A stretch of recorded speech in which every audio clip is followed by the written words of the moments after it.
In 2015, a Vatican spokesman communicated with the President of Mexico that Pope Francis is planning to visit Mexico in the year 2016, and that he will visit 3 cities, including the city of San Cristobal de las Casas in the state of Chiapas. There he will conduct the Mass and bless the beautiful cathedral. Chiapas, situated on the border of Guatemala, is one of Mexico's poorest states. It is heavily indigenous, with over 1 million Maya and other indigenous groups, and is a key migratory corridor along with Chihuahua for Central Americans traveling to the United States. Once the official announcement was made that the Pope will visit Chiapas on February 12, 2016, work began immediately to restore the long-neglected municipal building, paint the cathedral, and clear the open citywide square that faces the cathedral, where over 100,000 people were expected to come to see the Pope. 7 days before the arrival of Pope Francis was to take place, the governor of the state of Chiapas, the general in charge of the state's army, and local civic leaders took part in a ceremony in the main plaza to celebrate the 99th anniversary of the adoption of the current Mexican Constitution. As the Mexican flag was raised above the municipal building, they pledged allegiance to their country and sang the national anthem that guarantees freedom and equal protection for all its citizens.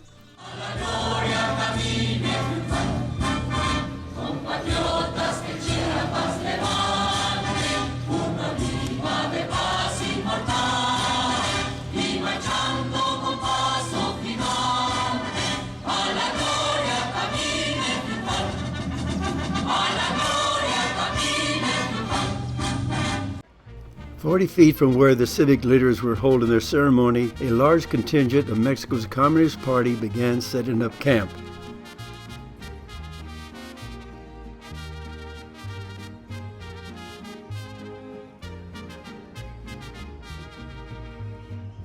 Banners of Soviet Russia Communist Party leaders, including Lenin, Trotsky, and Stalin, were hung. Anti-government slogans were painted on the walls of the cathedral, along with the communist hammer and sickle symbol demanding the release of the political leaders.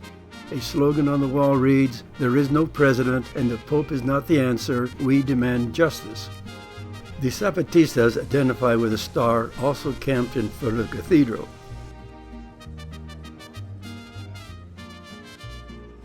They also demanded the release of 43 university students that had not been seen or heard of for years. This banner demands that the Mexican government leaders come to an immediate solution of their party's agrarian demands presented in 1995. The caption by Mahatma Gandhi reads, "When the law is injustice, disobedience is correct." This reads, "The government robs, army kills, television lies, and you wake up." Both parties prepared their meals on the grounds. Many ate and slept by the cathedral wall. This made it very difficult for the workers to prepare the site before the arrival of Pope Francis.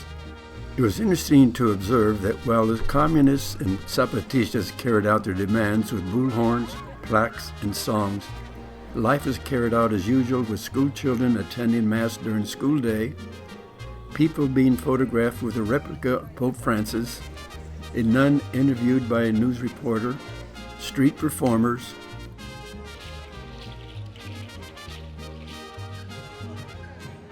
Maya women and children selling handmade textiles, and small boys shining shoes instead of going to school.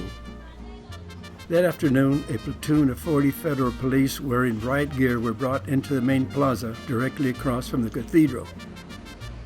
This was done because of evidence that a large demonstration against the government was planned to take place during the time of the arrival of Pope Francis.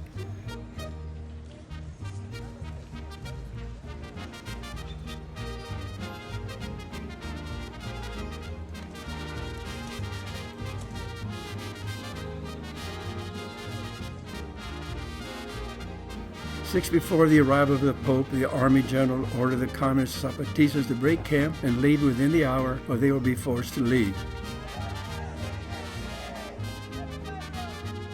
The Communists did leave that afternoon, and work began to paint over the slogans on the side of the cathedral. The Zapatistas broke camp the following morning.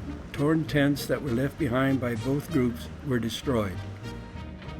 Once the Zapatistas left, the remaining graffiti on the walls of the cathedral were painted over. A major task facing them was to destroy 12 plant containers that were installed in front of the cathedral years ago, where tens of thousands of people would congregate to see the Pope.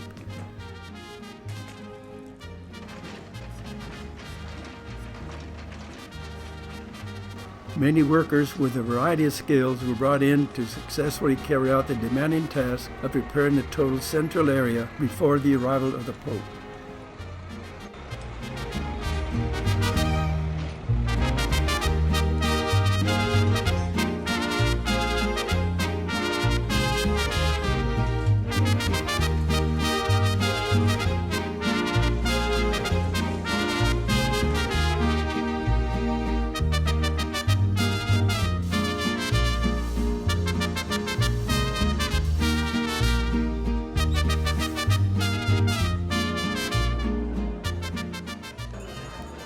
On February 12th, the day of the arrival of the Pope Francis, I arose early in the morning and walked to the cathedral.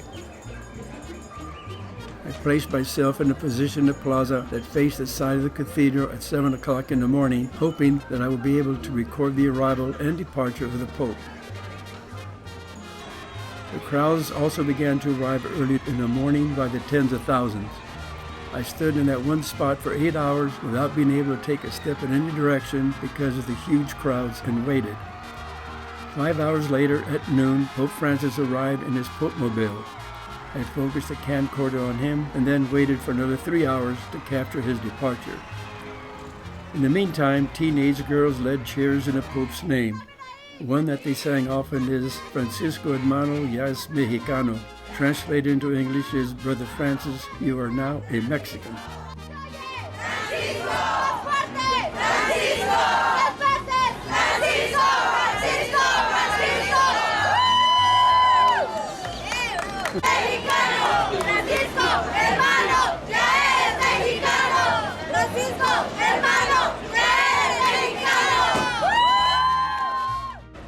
As the Pope approached our vantage point, the people cheered their love for him. This mother pleaded with Pope Francis, who stopped to bless her physically impaired child.